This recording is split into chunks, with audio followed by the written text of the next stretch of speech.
தமிழ்நாடு உள்பட 6 மாநிலங்களில் SIR படிவங்களை சமர்ப்பிப்பதற்கான கால அவகாசம் நீட்டிக்கப்பட்டுள்ளது. தமிழகம், குஜராத், மத்திய பிரதேசம், சத்தீஸ்கர், உத்தரப்பிரதேசம் மற்றும் அந்தமான் நிக்கோபாரில் இன்றுடன் அவகாசம் முடிந்த நிலையில் அதனை வரும் 14ஆம் தேதி வரை நீட்டித்து தேர்தல் ஆணையம் உத்தரவிட்டது. தமிழ்நாட்டில் மொத்தமுள்ள வாக்காளர்களில் 815 பேருக்கு மட்டுமே SIR படிவங்கள் விநியோகம் செய்யப்படவில்லை என தேர்தல் ஆணையம் தகவல் தெரிவித்துள்ளது. அதேபோல் விநியோகம் செய்யப்பட்ட SIR கணக்கீட்டு படிவங்களில் 551 பேர் மட்டுமே பூர்த்தி செய்து சமர்ப்பிக்கப்படவில்லை என்றும் தெரிவித்துள்ளது. தமிழ்நாட்டில் பெறப்பட்ட SIR படிவ தரவுகளின் அடிப்படையில் உருவாக்கப்படும் வரைவு வாக்காளர் பட்டியல் வரும் 19ஆம் தேதி வெளியாகும் என தேர்தல் ஆணையம் அறிவித்துள்ளது. பட்டியலில் பெயர் இல்லாதவர்கள் அதன் பின் புதிதாக விண்ணப்பிக்கலாம் என்றும் இறுதி வாக்காளர் பட்டியல் அடுத்த ஆண்டு பிப்ரவரி 14ஆம் தேதி வெளியாகும் என்றும் தெரிவித்துள்ளது. சிறப்பு தீவிர வாக்காளர் பட்டியல் திருத்தப் பணிகளை எதிர்த்து தொடரப்பட்ட வழக்குகள் மீது ஜனவரி மாத இறுதிக்குள் தீர்ப்பு வழங்கப்படும் என உச்சநீதிமன்றம் தெரிவித்துள்ளது. பிரதான வழக்குகள் மீது வரும் 17 மற்றும் 18ஆம் தேதிகளில் விசாரணை நடைபெறும் என்றும் இனிமேல் SIR தொடர்பாக புதிய மனுக்களை ஏற்றுக்கொள்ள முடியாது எனவும் தெரிவித்தது. அடுத்த ஆண்டு சட்டமன்ற தேர்தல் நடைபெறவுள்ள நிலையில் தமிழகம் முழுவதும் EVM எனப்படும் மின்னணு வாக்குப்பதிவு இயந்திரங்களை சரிபார்க்கும் பணிகள் தொடங்கியது. தேர்தல் ஆணையத்தால் அங்கீகரிக்கப்பட்ட கட்சிகளின் பிரதிநிதிகள் முன்னிலையில் EVM இயந்திரங்கள், கட்டுப்பாட்டு கருவிகள், VVPAT இயந்திரங்கள் சரிபார்ப்பு பணிகள் தொடங்கின. மாதம் 1000 ரூபாய் வழங்கும் கலைஞர் மகளிர் உரிமை தொகை திட்டத்தின் 2ஆம் கட்ட விரிவாக்க பணியை முதலமைச்சர் மு க ஸ்டாலின் வெள்ளிக்கிழமை தொடங்கி வைக்கிறார். தமிழ்நாட்டில் இதுவரை 1,13,75,492 மகளிர் உரிமை தொகை பெற்று வரும் நிலையில் விடுபட்ட மகளிருக்கு வெள்ளிக்கிழமை முதல் 1000 ரூபாய் வங்கிக் கணக்கில் வரவு வைக்கப்படும்.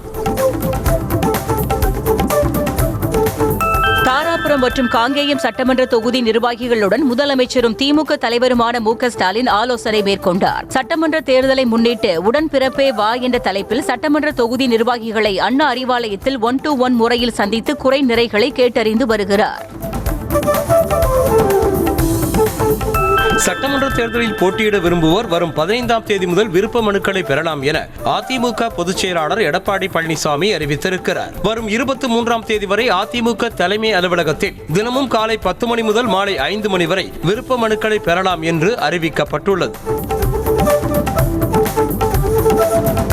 தமிழ்நாடு மற்றும் புதுச்சேரி சட்டமன்ற தேர்தலில் போட்டியிட விரும்புவோர் வரும் 14ஆம் தேதி முதல் விருப்ப மனுக்களை பெறலாம் என பாமக தலைவர் அன்புமணி தெரிவித்துள்ளார். சென்னை பனையூரில் உள்ள கட்சித் தலைவரின் அலுவலகத்தில் டிசம்பர் 20ஆம் தேதி வரை காலை 11 மணி முதல் மாலை 6 மணி வரை விருப்ப மனுக்கள் வழங்கப்பட உள்ளது.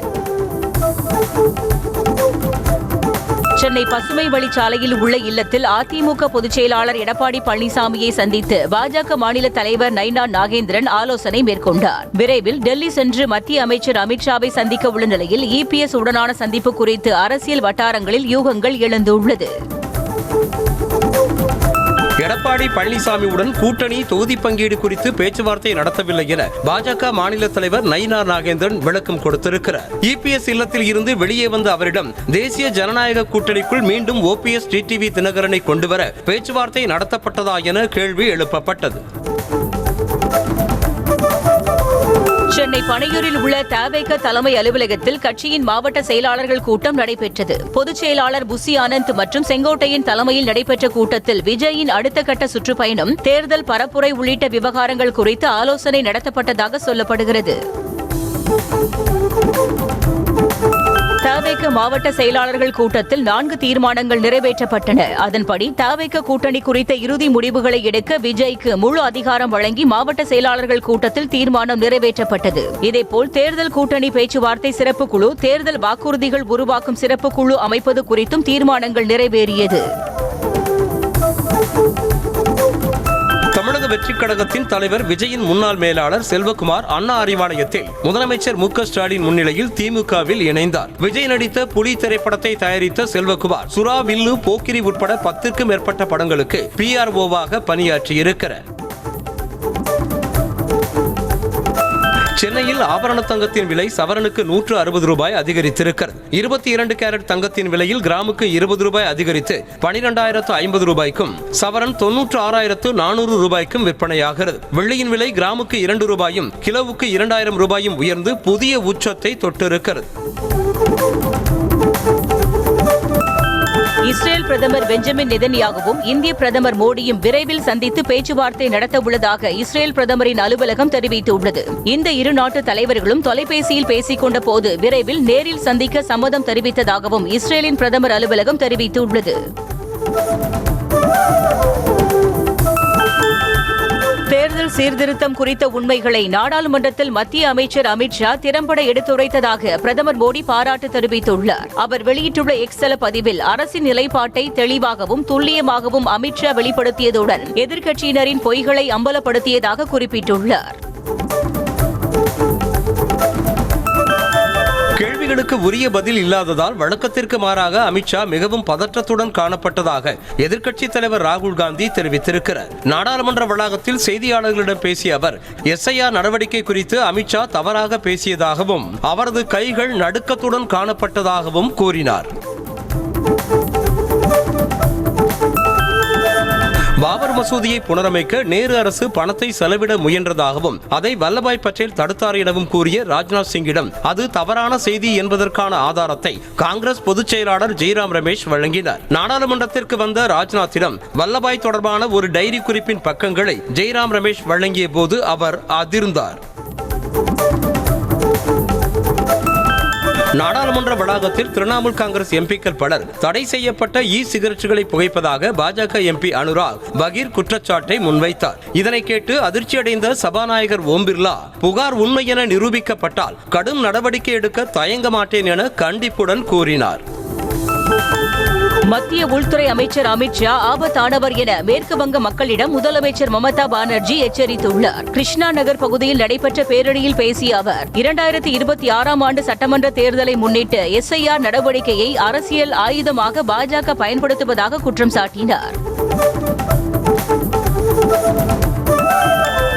மேற்கு வங்க மாநிலத்தில் தகுதியான வாக்காளர்களில் ஒருவரின் பெயர் நீக்கப்பட்டால் கூட தர்ணா போராட்டம் நடத்தப்படும் என முதலமைச்சர் மமதா பானர்ஜி அறிவித்திருக்கிறார். ஒருவேளை வாக்காளர் பட்டியலில் இருந்து தங்களின் பெயர்கள் நீக்கப்பட்டிருந்தால் பெண்கள் அனைவரும் சமையல் பொருட்களோடு போராட்டத்திற்கு தயாராக இருக்குமாறு அழைப்பு விடுத்திருக்கிறார். 10வது நாளாக இண்டிகோவின் விமான சேவை பாதிக்கப்பட்டிருக்கும் நிலையில் சென்னை விமான நிலையத்தில் 36 விமானங்கள் ரத்து செய்யப்பட்டுள்ளன. விமான பணி நேர வரம்பு, பணியாட்கள் பற்றாக்குறை உள்ளிட்ட குளறுபடிகளால் இண்டிகோ நிறுவனத்தின் விமான சேவை பெரிதும் பாதிக்கப்பட்டுள்ளது. கடந்த 3ஆம் தேதி மற்றும் 5ஆம் தேதிக்கிடையே விமான நிலையங்களில் சிக்கி தவித்த இண்டிகோ பயணிகளுக்கு 10,000 ரூபாய் இழப்பீடு வழங்கப்படும் என இண்டிகோ விமான நிறுவனம் அறிவித்துள்ளது. இந்த 10,000 ரூபாய் வவுச்சராக வழங்கப்படும் என்றும் 12 மாதங்களுக்குள் அதை பயண சீட்டு வாங்க பயன்படுத்திக் கொள்ளலாம் எனவும் தெரிவிக்கப்பட்டுள்ளது.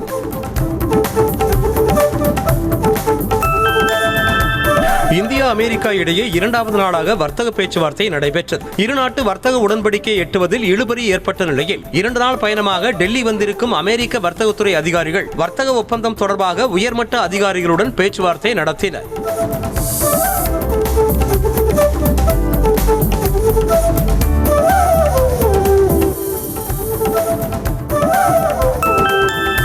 மகாகவி பாரதியின் கவிதைகள் துணிவை தூண்டியதாகவும் சிந்தனைகள் மனதில் நீடித்த தாக்கத்தை ஏற்படுத்தியதாகவும் பிரதமர் மோடி புகழாரம் சூட்டியிருக்கிறார். மகாகவி பாரதியாரின் 144வது பிறந்த நாள் நாடு முழுவதும் கொண்டாடப்பட்டு வரும் நிலையில் பிறந்த நாளில் அவருக்கு மரியாதை செலுத்துவதாக பிரதமர் மோடி பதிவிட்டிருக்கிறார்.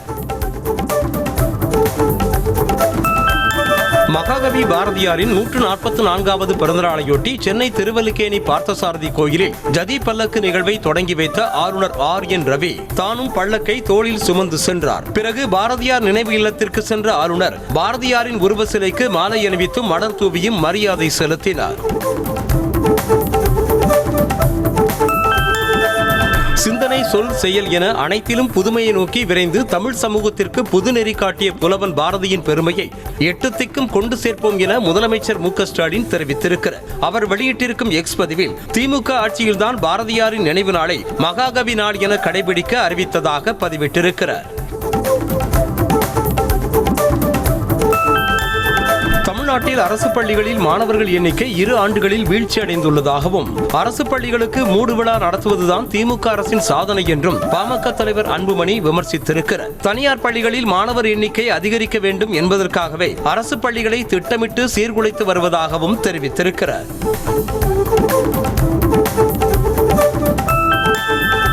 கரையான் புற்றை போல அதிமுக கரைந்து கொண்டு செல்வதன் வெறுப்பின் உச்சத்தில்தான் இபிஎஸ் அநாகரிகமாக பேசுகிறார் என அமைச்சர் சேகர் பாபு விமர்சித்திருக்கிறார். சென்னை வால்டாக் சாலையில் செய்தியாளர்களை சந்தித்த அவர், ஏட்டிக்கு போட்டியாக பேசுவதுதான் எடப்பாடி பழனிசாமியின் கொள்கை என்றார். தமிழ்நாடு காவல்துறையின் சட்டம் ஒழுங்கு பொறுப்பு டிஜிபியாக அபய்குமார் சிங் பொறுப்பேற்றுக் கொண்டார். பொறுப்பு டிஜிபி வெங்கட்ராமனுக்கு இதயம் தொடர்பாக உடல்நலக்குறைவு ஏற்பட்டுள்ளதால் மருத்துவமனையில் அனுமதிக்கப்பட்டு விடுப்பில் உள்ளார். இதனால் ஊழல் தடுப்பு மற்றும் கண்காணிப்புத்துறை டிஜிபி அபய்குமாருக்கு கூடுதல் பொறுப்பு வழங்கப்பட்டது.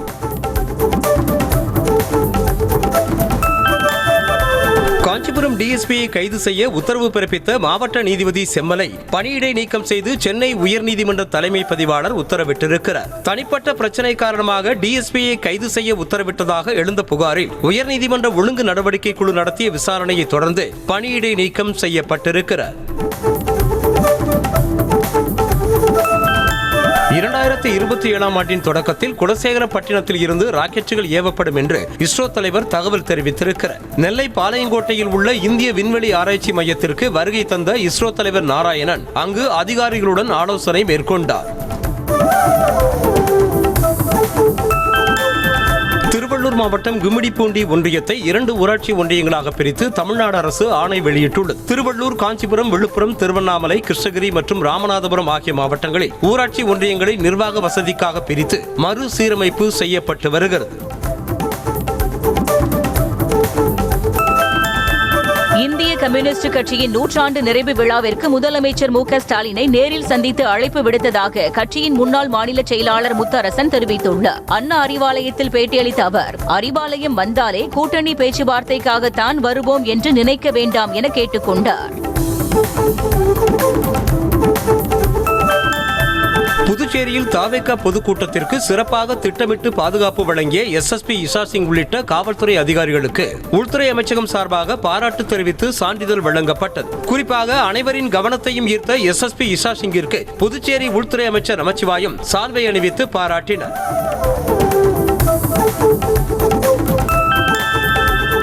சாதிவாரி கணக்கெடுப்பு நடத்த கோரி பாமக நடத்த உள்ள ஆர்ப்பாட்டத்தில் பங்கேற்குமாறு தமிழக வெற்றிக் கழகத்திற்கு அழைப்பு விடுக்கப்பட்டுள்ளது. டிசம்பர் 17ஆம் தேதி நடைபெறவுள்ள மாநில அளவிலான இந்த போராட்டத்தில் பங்கேற்குமாறு பனையூரில் உள்ள தவேக அலுவலகத்திற்கு சென்று வழக்கறிஞர் பாலு கடிதத்தை வழங்கினார்.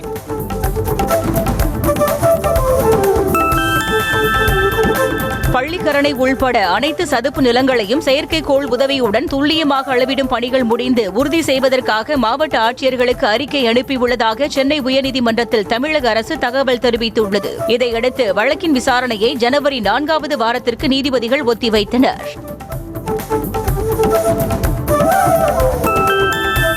டாஸ்மாகில் 1000 கோடி ரூபாய் முறைகேடு வழக்கில் தயாரிப்பாளர் ஆகாஷ் பாஸ்கரனுக்கு எதிரான நடவடிக்கைக்கு விதிக்கப்பட்ட தடையை நீக்க கோரி உயர்நீதிமன்றத்தில் அமலாக்கத்துறை முறையீடு செய்தது. இது தொடர்பான வழக்கு உச்சநீதிமன்றத்தில் நிலுவையில் உள்ளதை சுட்டிக்காட்டிய உயர்நீதிமன்றம் ஆகாஷ் பாஸ்கரன் மனு மீதான இறுதி விசாரணையை ஜனவரி மாதத்திற்கு ஒத்திவைத்தது.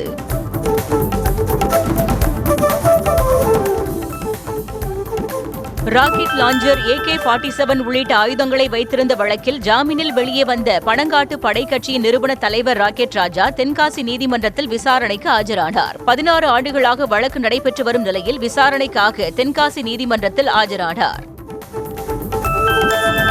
திருப்பரங்குன்றம் மலைமேல் உள்ள சிக்கந்தர் தர்காவுக்கு மீண்டும் வெடிகுண்டு மிரட்டல் விடுக்கப்பட்டதால் பதற்றம் ஏற்பட்டது. மதுரை மாநகர காவல் ஆணையர் அலுவலகத்திற்கு இமெயில் மூலமாக மிரட்டல் வந்த நிலையில் அதன் அடிப்படையில் வெடிகுண்டு தடுப்பு பிரிவினர் மலைமேல் உள்ள தர்காவில் சோதனை மேற்கொண்டனர்.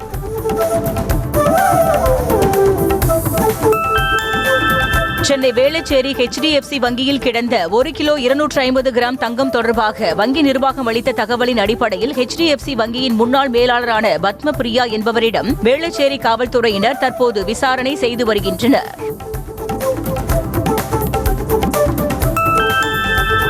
தேனி மாவட்டம் போடிநாயக்கனூர் அருகே குடும்ப தகராறு காரணமாக மனைவி மற்றும் மைத்துனரை நடுத்தருவில் வைத்து வெட்டி கொலை செய்த சம்பவம் அதிர்ச்சியை ஏற்படுத்தியிருக்கிறது. முத்தையன்செட்டிப்பட்டியைச் சேர்ந்த பிரதீப்புக்கு 3 மாதங்களுக்கு முன்பாக நிக்கிலா என்பவரோடு திருமணம் நடைபெற்ற நிலையில் கருத்து வேறுபாடு காரணமாக நிக்கிலா பிரிந்து சென்றதாக கூறப்படுகிறது.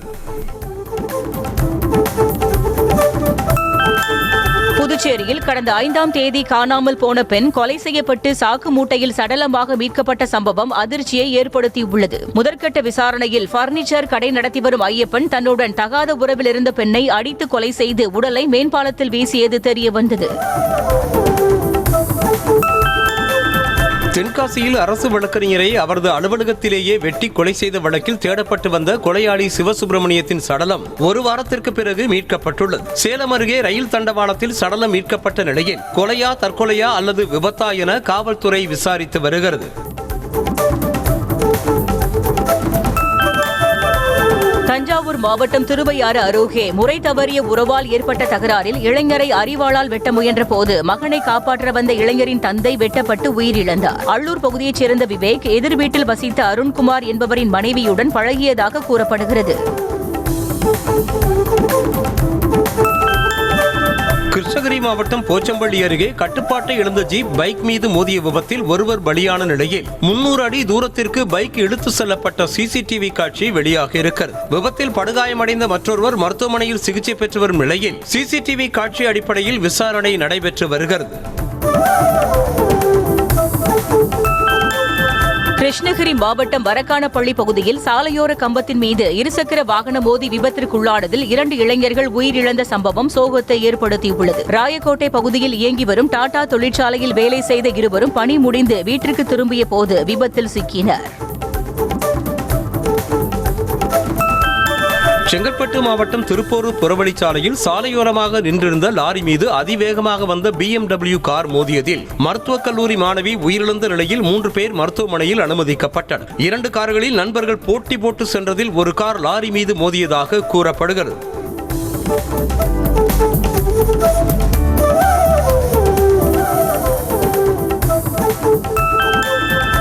கொடைக்கானல் மலை சிட்டி வியூ பள்ளத்தாக்கு பகுதியில் வெண்பஞ்சு போர்த்தியது போல் காணப்பட்ட மேகக்கூட்டங்கள் அலை அலையாய் நகர்ந்த காட்சி காண்போரின் கண்களை கவர்ந்தது. குளிர்காலம் தொடங்கியுள்ள நிலையில் காலை நேரங்களில் படர்ந்து காணப்படும் மேகக்கூட்டத்தை சுற்றுலா பயணிகளும் உள்ளூர் மக்களும் கண்டு ரசித்தனர்.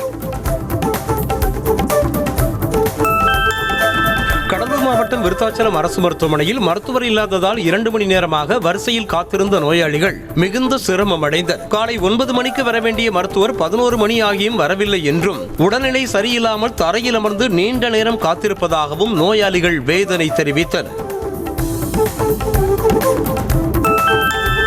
தூத்துக்குடி மாவட்டம் புதூர் அரசு பள்ளியில் மாணவிகளுக்கு பாலியல் தொந்தரவு அளித்ததாக புகார் அளித்து 1 மாதமாகியும் ஆசிரியரை கைது செய்யவில்லை என்ற குற்றச்சாட்டு எழுந்துள்ளது. இந்நிலையில் ஆசிரியர் தியாகராஜனின் குடும்பத்தினர் மாணவிகளின் குடும்பத்தினரிடம் வழக்கை வாபஸ் பெற வலியுறுத்துவதாகவும் கூறப்படுகிறது.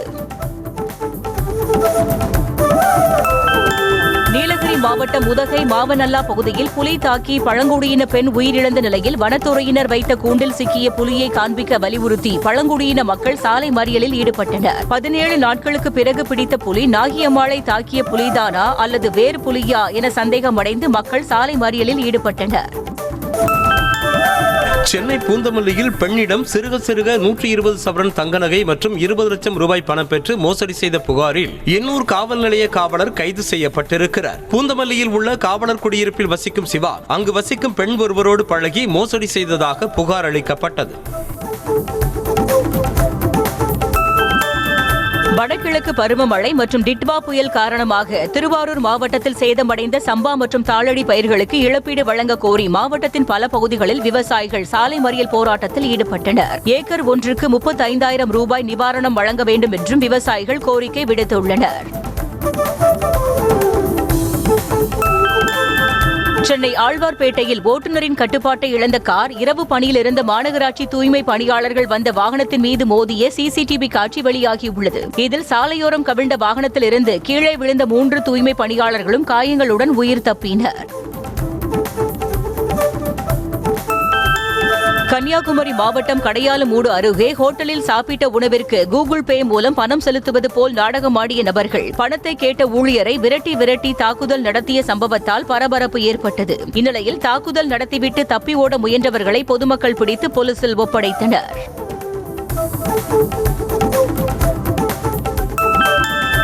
குமரி மாவட்டம் இரணியல் அருகே கோயிலில் தூங்கிய ஐயப்ப பக்தரை அரிவாளால் வெட்ட முயன்ற ரவுடியை சக பக்தர்கள் பிடித்து போலீசாரிடம் ஒப்படைத்தனர். தன் மீதான புகாரை வாபஸ் பெறுமாறு ராஜுவை மிரட்டி வந்த ரவுடி லட்சுமிகாந்த் சபரிமலைக்கு செல்ல மாலை அணிந்து கோயிலில் தூங்கிய ராஜுவை வெட்ட முயன்று பிடிபட்டார்.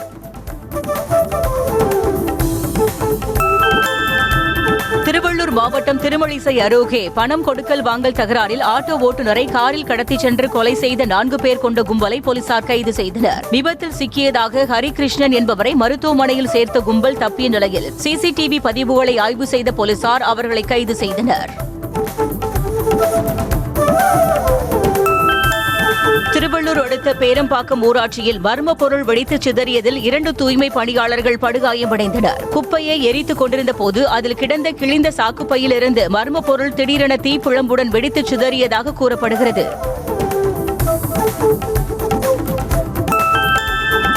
கோவை மாவட்டம் காரமடையிலிருந்து மேட்டுப்பாளையம் நோக்கி சென்ற தனியார் மினி பேருந்தை மதுபோதையில் இயக்கிய ஓட்டுநரை பிடித்த போலீசார் பேருந்தை பறிமுதல் செய்தனர். மேலும் மதுபோதையில் இருந்த பேருந்து ஓட்டுநருக்கு 10,000 ரூபாய் அபராதம் விதித்தனர். தூத்துக்குடி மாவட்டம் குலசேகரன்பட்டினத்தில் கடல் சீற்றத்தால் தார் சாலை மணல் திட்டாக மாறியுள்ளது. கடந்த சில நாட்களாக கடல் சீற்றமாக காணப்படும் நிலையில் மண் அரிப்பு ஏற்பட்டு பனை மரங்கள் வேரோடு சாய்ந்தன. மேலும் பல பனை மரங்கள் விழும் நிலையில் உள்ளது.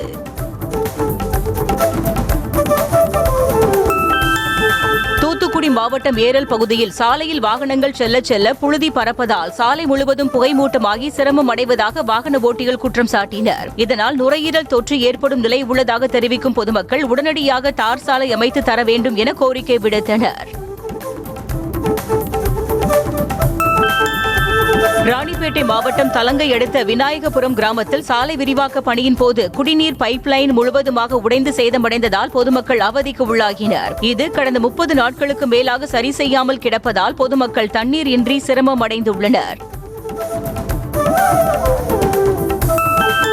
விழுப்புரம் மாவட்டம் பெரிய செவலை கிராமத்தில் உள்ள இலுப்பன் குளத்தை மூட வேண்டும் அல்லது தடுப்புகள் அமைத்து பாதுகாப்பு வளையம் ஏற்படுத்த வேண்டும் என அப்பகுதி மக்கள் கோரிக்கை விடுத்தனர். தடுப்புகள் இல்லாததால் குழந்தைகள் தவறி விழுந்து உயிர் பலி ஏற்பட்டதாகவும் விஷப்பூச்சிகள் மற்றும் கொசு தொல்லைகளால் நோய் தொற்று ஏற்படுவதாகவும் புகார் தெரிவித்தனர்.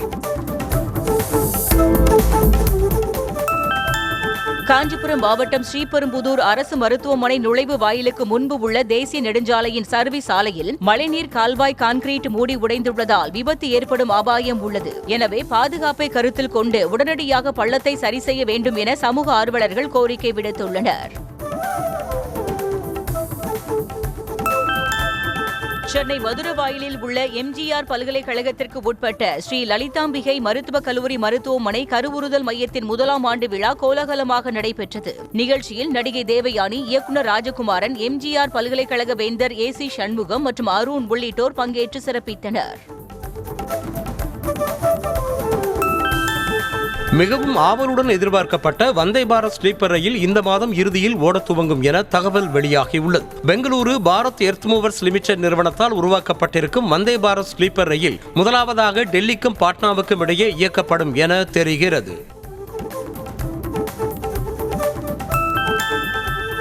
கேரளாவில் உள்ள அப்துல் கலாம் தொழில்நுட்ப பல்கலைக்கழகம் மற்றும் டிஜிட்டல் பல்கலைக்கழகத்திற்கு துணைவேந்தர்களை நியமிக்க 2 நபர்களை இறுதி செய்து அறிக்கை தாக்கல் செய்ய வேண்டும் என சிறப்பு குழுவுக்கு உச்சநீதிமன்றம் உத்தரவிட்டுள்ளது. துணைவேந்தர்களை நியமிக்க மறுக்கும் பல்கலைக்கழக வேந்தருக்கு எதிராக உச்சநீதிமன்றத்தில் வழக்கு தொடரப்பட்டது.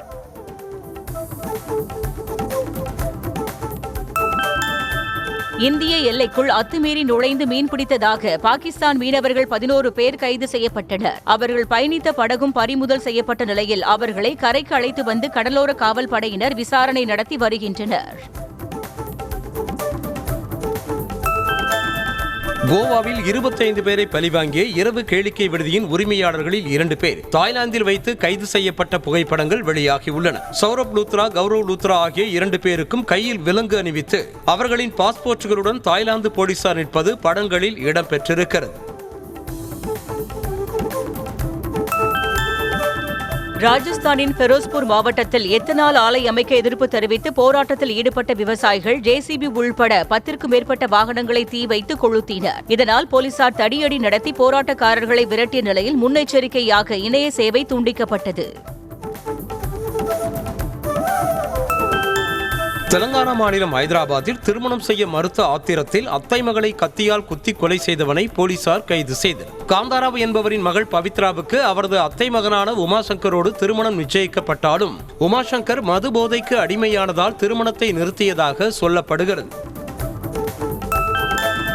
பாகிஸ்தானுக்கு 686 மில்லியன் டாலர்கள் மதிப்பிலான ராணுவ உதவியை வழங்க அமெரிக்கா முடிவு செய்திருக்கிறது. ஏற்கனவே பாகிஸ்தானுக்கு வழங்கிய F-16 போர் விமானங்களின் பராமரிப்பு, நவீன ராணுவ தொழில்நுட்பங்கள், ராணுவ தளவாடங்கள் உள்ளிட்டவற்றிற்காக இந்த நிதி உதவி வழங்கப்படுவதாக அமெரிக்கா தெரிவித்திருக்கிறது. கிரீன் கார்டு போன்ற கூடுதல் வசதிகளை கொண்ட $10 லட்சம் மதிப்பிலான கோல்டு கார்டு விசாவை அமெரிக்க அதிபர் டிரம்ப் அறிமுகப்படுத்தினார். வெளிநாட்டினர் அமெரிக்காவில் நிரந்தரமாக தங்கிக் கொள்ள $10 லட்சம் நன்கொடை வழங்கினால் உடனடியாக கோல்டு விசா கிடைக்கும் என டிரம்ப் நிர்வாகம் அறிவித்துள்ளது. மெக்சிகோவில் சிறிய ரக விமானத்திலிருந்து பாராசூட் மூலம் குதித்து சாலையில் தரையிறங்க முயன்ற ஸ்கை டிரைவர் சாலையோரம் இருந்த போக்குவரத்து சிக்னல் கம்பத்தில் சிக்கி தொங்கிய நிலையில் அங்கிருந்தவர்கள் அவரை பத்திரமாக மீட்டனர். இரவு நேரத்தில் சாலையில் வாகனம் எதுவும் செல்லாததால் விபத்திலிருந்து ஸ்கை டிரைவர் உயிர் தப்பினார். பிரிட்டனில் கிறிஸ்துமஸ் கொண்டாட்டங்கள் களை கட்ட தொடங்கியுள்ளன. வீடுகள் தோறும் மக்கள் வண்ண மின் விளக்குகளை அலங்கரித்து ஒளிரவிட்ட நிலையில் பல இடங்கள் வண்ணமயமாக காட்சியளிக்கின்றன. அத்தோடு பெரிய பெரிய கட்டடங்கள் மற்றும் வாகனங்களையும் மக்கள் அலங்கரித்து வருகின்றனர். அடுத்த ஆண்டு பிப்ரவரி மாதம் நடைபெறவுள்ள T20 கிரிக்கெட் உலகக்கோப்பை தொடருக்கான டிக்கெட் விற்பனை ஆன்லைனில் தொடங்கி நடைபெற்று வருகிறது. tickets.cricketworldcup.com என்ற இணையதளத்திற்கு சென்று ரசிகர்கள் தாங்கள் காண விரும்பும் போட்டிக்கான டிக்கெட்டை முன்பதிவு செய்யும் வகையில் ஏற்பாடு செய்யப்பட்டுள்ளது. ICC டெஸ்ட் கிரிக்கெட் பந்து வீச்சாளர் தரவரிசையில் 853 புள்ளிகளுடன் முதல் முறையாக 3ஆம் இடம் பிடித்து ஆஸ்திரேலிய வேகப்பந்து வீச்சாளர் மிச்சல் ஸ்டார்க் சாதனை படைத்தார். ஆஷஸ் தொடரின் முதல் 2 போட்டிகளிலும் முறையாக 10 மற்றும் 8 விக்கெட்டுகளை வீழ்த்தி ஸ்டார்க் அசத்தினார். தரவரிசையில் 879 புள்ளிகளுடன் இந்தியாவின் பும்ரா முதல் இடத்தில் உள்ளார். தென்னாப்பிரிக்காவிற்கு எதிரான ஒருநாள் கிரிக்கெட் தொடரை வெல்வதற்கு முக்கிய காரணமாக இருந்த ரோஹித் சர்மா மற்றும் விராட் கோலி குறித்து தலைமை பயிற்சியாளர் கௌதம் கம்பீர் மனம் திறந்து பேசாதது வருத்தம் அளிப்பதாக இந்திய அணியின் முன்னாள் பேட்ஸ்மேன் ராபின் உத்தப்பா கூறினார். தொடரில் விராட் கோலி 32 ரன்களும் ரோஹித் 146 ரன்களும் எடுத்தனர். தான் செய்வது மட்டும்தான் சரி என்ற மனப்பான்மையை கொண்டவர் இந்திய கிரிக்கெட் அணியின் தலைமை பயிற்சியாளர் கௌதம் கம்பீர் என பாகிஸ்தான் அணியின் முன்னாள் கிரிக்கெட் வீரர் ஷாஹித் அஃப்ரிடி கூறினார். ரோஹித், கோலி ஆகியோர் இந்திய அணியில் முதுகெலும்பு என்றும் 2027 உலகக்கோப்பை வரை அவர்கள் அணியில் இடம்பெற வேண்டும் என்றும் அஃப்ரிடி வலியுறுத்தினார். தாய்நாட்டிற்காக அர்ப்பணிப்புடன் கிரிக்கெட் விளையாடுவதை நினைத்தால் மிகவும் பெருமையாக உள்ளதாக இந்திய மகளிர் கிரிக்கெட் அணியின் துணை கேப்டன் ஸ்மிருதி மந்தனா பெருமிதம் தெரிவித்தார். ஒவ்வொரு முறையும் இந்திய அணியின் ஜெர்சியை அணிந்து ஆடும் போது மிகவும் உத்வேகம் அளிப்பதாகவும் ஸ்மிருதி மந்தனா கூறினார். சென்னை மற்றும் மதுரையில் நடைபெற்ற 14வது ஜூனியர் ஹாக்கி உலகக்கோப்பை போட்டியில் வெண்கலப் பதக்கம் வென்ற இந்திய அணிக்கு பரிசுத் தொகை அறிவிக்கப்பட்டுள்ளது. அணியில் இடம்பெற்ற வீரர்களுக்கு தலா 5 லட்சம் ரூபாயும், பயிற்சியாளர்கள் உள்ளிட்டோருக்கு தலா 2.5 லட்சம் ரூபாயும் பரிசுத் தொகை அறிவிக்கப்பட்டுள்ளது. வரும் 13ஆம் தேதி ஹைதராபாத் வரும் கால்பந்து ஜாம்பவான் மெஸ்ஸியுடன் ரசிகர்கள் புகைப்படங்களை எடுத்துக் கொள்ள தலா ஒருவருக்கு நிகழ்ச்சி ஏற்பாட்டாளர்கள் 10 லட்சம் ரூபாய் கட்டணம் நிர்ணயம் செய்யப்பட்டுள்ளது. ஃபலக்நூமா அரண்மனையில் நடைபெறும் நிகழ்ச்சியில் மெஸ்ஸியை சந்திக்கலாம் என்றும் 100 பேருக்கு மட்டுமே புகைப்படம் எடுக்க அனுமதி எனவும் விழா ஏற்பாட்டு குழு அறிவித்துள்ளது. திரைத்துறையில் ரஜினிகாந்தின் 50வது ஆண்டு விழாவை கொண்டாடும் வகையில் வெள்ளிக்கிழமை ரீரிலீஸ் ஆகும் படையப்பா திரைப்படம் டிக்கெட் முன்பதிவில் மட்டும் 85 லட்சம் ரூபாய்க்கு மேல் வசூல் செய்திருப்பதாக சினிமா வட்டாரங்கள் தெரிவிக்கின்றன. படையப்பா ரீரிலீஸை கொண்டாட ரஜினி ரசிகர்கள் ஆவலாக காத்திருக்கின்றனர்.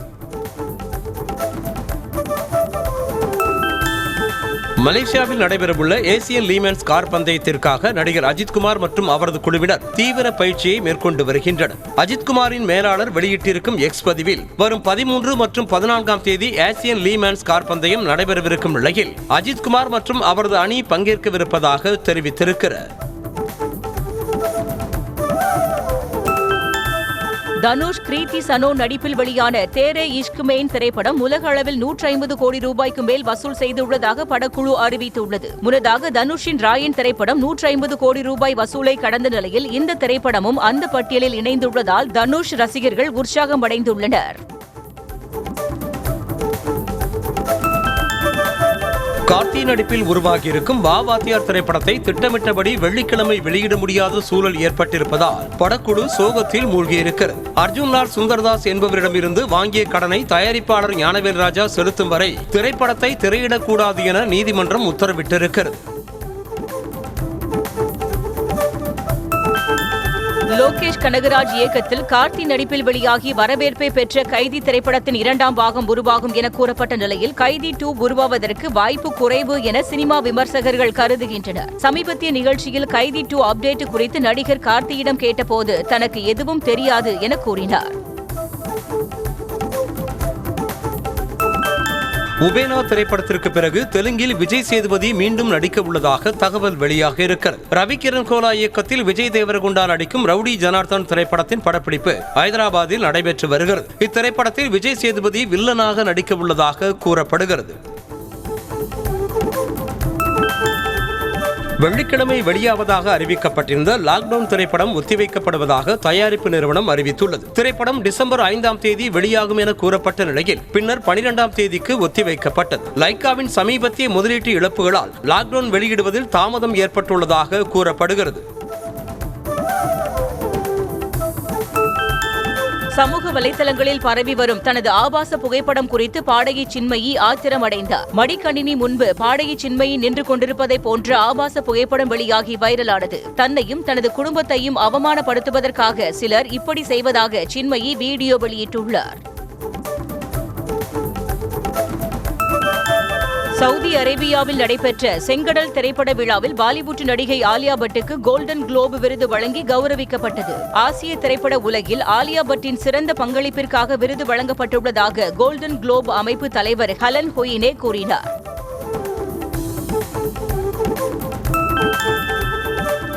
பஜாஜ் நிறுவனம் புதிய பல்சர் N160 வேரியண்டை அறிமுகம் செய்துள்ளது. இதில் 164.82 cc என்ஜின் உள்ளது. அத்தோடு வாடிக்கையாளர்கள் விருப்பத்தை ஏற்று சிங்கிள் சீட்டாகவும் வடிவமைக்கப்பட்டுள்ளது. இந்த பைக்கின் விலை 1,24,000 ரூபாய் என நிர்ணயம் செய்யப்பட்டுள்ளது.